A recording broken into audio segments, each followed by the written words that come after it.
les outlets, nous savons maintenant récupérer des informations sur l'interface graphique. Il nous reste maintenant à interagir avec elle. Le premier des mécanismes permettant cette interaction est les actions. Le cas typique des actions, c'est lorsqu'on va cliquer sur un bouton. Par exemple, ici, j'ai compilé mon application que je suis en train de développer et je peux effectivement cliquer sur les différents boutons. Donc, associer du code à ce bouton se fait de la même manière que nous avons créé les outlets, c'est-à-dire en faisant un drag and drop du storyboard vers la classe ViewController qui gère cette vue du storyboard. Donc pour cela, je vais sélectionner typiquement ce bouton ajouter une story et je vais faire cliquer sur contrôle et puis faire un drag and drop vers ma classe ViewController, de la même manière que j'avais fait pour les eBay Outlets. Et je vois que j'ai la possibilité d'insérer une action. Donc, ce que je vais faire, c'est insérer cette action ici. Je dois définir le nom de la fonction qui va être associée à cette action. Donc je vais l'appeler par exemple click story. Décidément, hop, click story. Le type, on va choisir le bouton, le type UI button qui correspond au type de l'élément graphique utilisé dans le storyboard. L'événement, pour un bouton, vous avez un certain nombre d'événements possibles. Nous, l'événement qui va nous intéresser, si c'est Touch Up Inside, ça veut dire que je clique dans le bouton et je relâche le bouton tout en restant à l'intérieur de ce bouton. C'est le comportement par défaut des actions associées à un bouton. Et dans les arguments, j'ai trois possibilités, trois options. Soit je n'envoie aucun argument à la fonction, soit j'envoie juste le sender, c'est-à-dire la fonction sait quel est le bouton qui a envoyé l'événement, soit éventuellement le sender et l'événement qui est associé. Ce qui permettrait d'avoir une fonction unique qui permettrait de gérer plusieurs événements. Traditionnellement, on utilise le sender et éventuellement le sender element lorsqu'on a besoin de plusieurs événements. Donc ce que je vais faire, c'est que je vais faire un connect. Donc effectivement, vous voyez que j'ai créé dans ma classe UI ViewController une fonction qui s'appelle ClickStory, qui a un paramètre qui s'appelle Sender, qui est de type UI Button. C'est bien une fonction, et cette fonction, elle est de type eBay Action. Le eBay Action, comme le eBay Outlet, nous permet de visualiser très rapidement à quoi correspondent les différents éléments. Le eBay de eBay Outlet, eBay Action, je ne l'ai pas dit, c'est le raccourci pour Interface Builder, qui était le nom de l'outil de création des interfaces sous iOS ou sous macOS au préalable. Donc maintenant, on a associé au clic sur le bouton, on a une eBay Action qui est symbolisée par le rond à la ligne 17, et lorsque je passe dessus, on voit effectivement qu'elle apparaît dans le storyboard. Si je sélectionne mon ViewController complet ici et que je vais dans le panneau complètement à droite ici, on voit effectivement que j'ai donc tous les outlets et les collections d'outlets qui sont définies et j'ai une action qui s'appelle ClickStory qui est sur le bouton qui s'appelle Story et qui correspond à l'événement Touch Up Inside. Donc de la même manière que précédemment, si vous changez le nom ici, il faut supprimer et recréer l'action pour éviter toutes les erreurs. Maintenant, je me pose la question de écrire du code.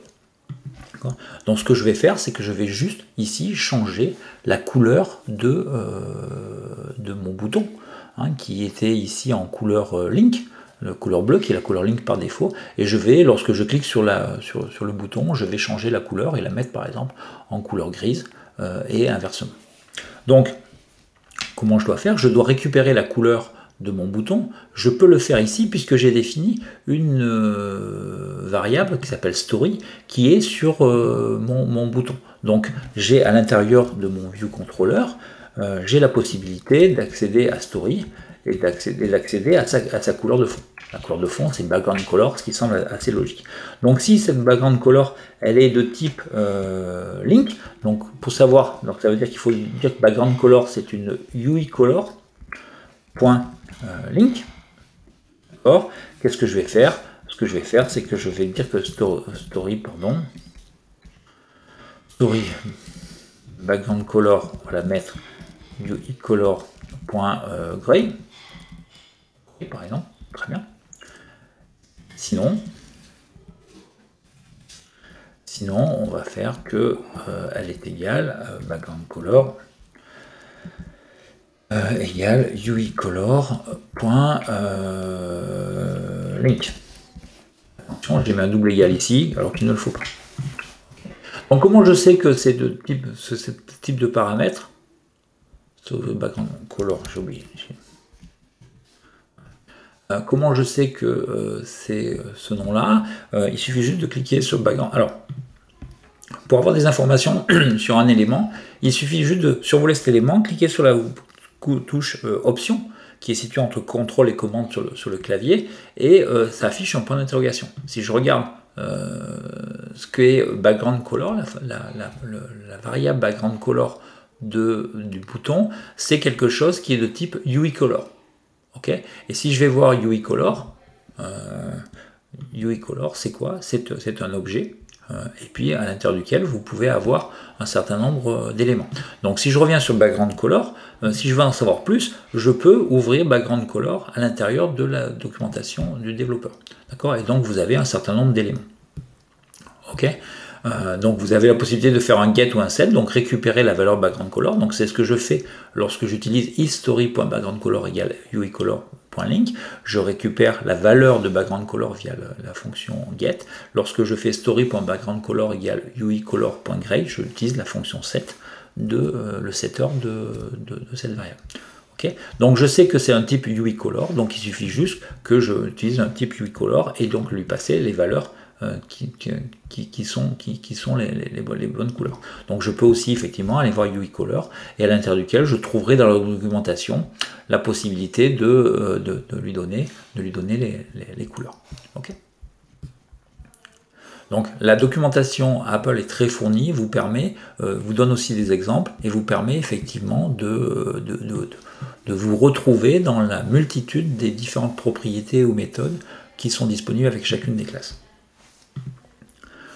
Donc voici la première action que j'ai pu faire ici sur le bouton. Je vais maintenant faire une action que je vais qualifier de multiple et qui va concerner la collection des deux boutons ici.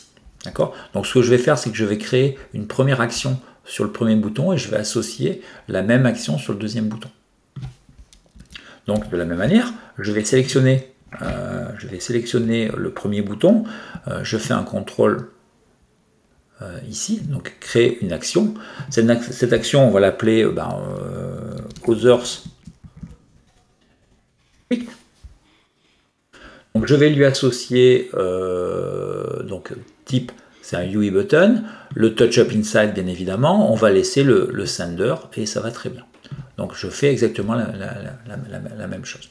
Ce que je vais faire, c'est que maintenant, je vais prendre mon deuxième bouton, et puis je vais aller sur la fonction, donc pas, si je vais à l'intérieur de la classe, ici je vais pouvoir ajouter une nouvelle fonction. Moi c'est pas ce que je veux utiliser la même fonction pour les deux boutons. Donc il suffit que je me mette effectivement sur la fonction comme ça, en faisant mon drag and drop, et je fais un connect action. Voilà. Donc ça veut dire que lorsque je clique sur un des deux boutons, ça va appeler la même fonction. Donc l'intérêt, c'est de voir par rapport qu'est-ce qui va différencier chacun des deux boutons. Comme je l'ai dit, les deux boutons, si je regarde ici, dans les deux boutons, dans les attributs, ici, dans le panneau des attributs, j'avais mis le premier avec un tag égal 0 et j'avais mis le deuxième avec un tag égal 1. Donc ce qui va me permettre de tester.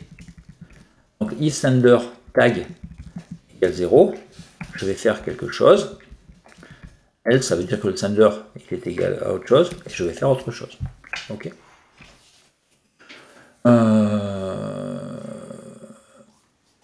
Je vais, par exemple, on va afficher, en fonction du bouton sur lequel on clique, on va masquer, par exemple, la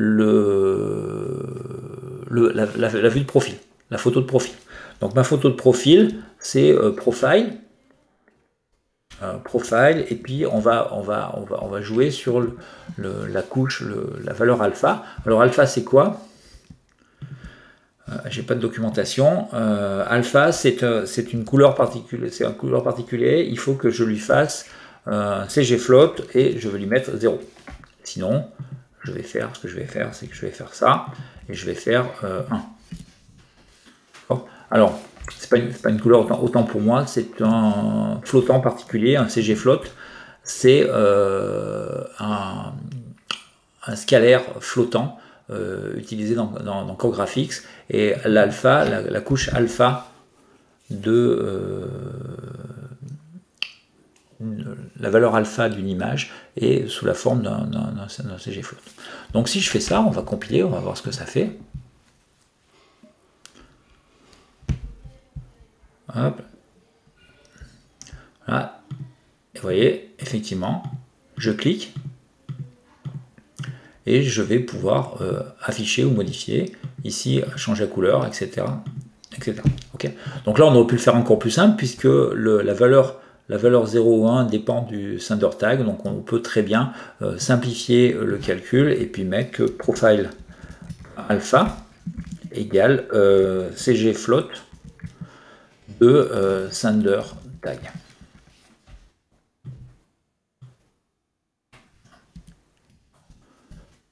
Ça permet sender tag c'est un entier. Hein, si on regarde, sender tag c'est un entier, et donc alpha lui a besoin d'un CG float, d'un flottant, d'où la nécessité de le passer dans le CG float. Okay. Et on voit qu'effectivement c'est exactement la même chose. Voilà. Okay. Donc voilà, j'ai terminé avec les actions. Les actions sont les éléments les plus simples à faire à l'image de comment on a créé les outlets. C'est quelque chose qui est direct. Néanmoins, les actions ne sont utilisables qu'avec des boutons. Par exemple, si je veux, lorsque je clique sur l'image ici, si j'essaie de faire un drag and drop, je ne peux créer qu'un outlet. Je ne peux pas créer une action associée à une image. On ne peut associer des actions qu'à des boutons. Donc pour associer des actions réelles à un autre élément, que ce soit un texte, que ce soit une image ou autre, il va falloir trouver un autre moyen. Et c'est ce qu'on verra dans les prochains tutos. À bientôt!